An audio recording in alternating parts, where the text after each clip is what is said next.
আসসালামু আলাইকুম বন্ধুরা, কেমন আছো সবাই? আশা করছি আল্লাহর রহমতে ভালো আছো। আলহামদুলিল্লাহ, আমিও ভালো আছি।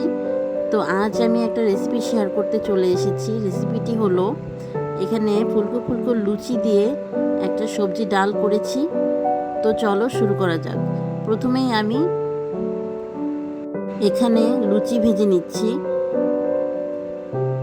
লুচিটা ভাজা হয়ে গেলে আমি গরম গরম সবজি ডালের সাথে সার্ভ করব। তো প্রথমে আমি লুচি গরম তেলে দিয়ে দিয়েছি।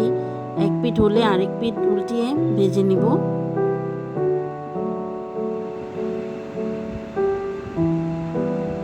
এভাবে সবগুলো লুচি আমি ভেজে নিব।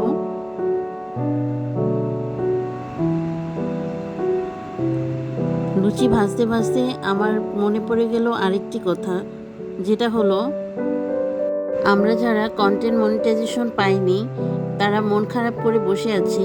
কেন মন খারাপ করে বসে আছি? আমরা তো একটা সুযোগ পেয়েছি নিজেকে সঠিক প্ল্যাটফর্মে উপস্থাপন করার, আর সেটা হচ্ছে ফেসবুক। ফেসবুকই হলো একটি সঠিক প্ল্যাটফর্ম যেটা থেকে মানুষ কিছু হলেও আর্ন করেছে, বর্তমানেও করছে। বাট আমরা যারা করতে পারছি না তাদের হতাশ হওয়ার কোনো কিছুই নেই।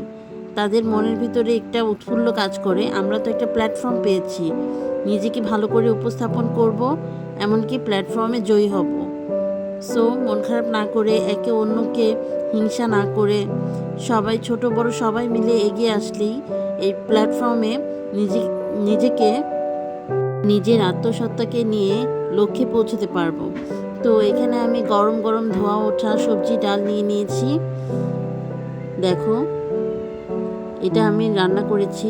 এতে কিছুটা গরম মশলা দিয়েছিলাম, যার কারণে এটার স্বাদ অনেকটাই মাংসের তরকারির মতন লাগছিল। আর লুচিগুলো দেখে তো তর সইছে না, যেন এখনই খেয়ে ফেলি। ফুলকো ফুলকো লুচি দিয়ে সবজি ডাল খেতে অসাধারণ ছিল। তো আজ এই পর্যন্তই বন্ধুরা, সবাই ভালো থেকো, নিজের প্রতি যত্ন নিও। আল্লাহ হাফেজ।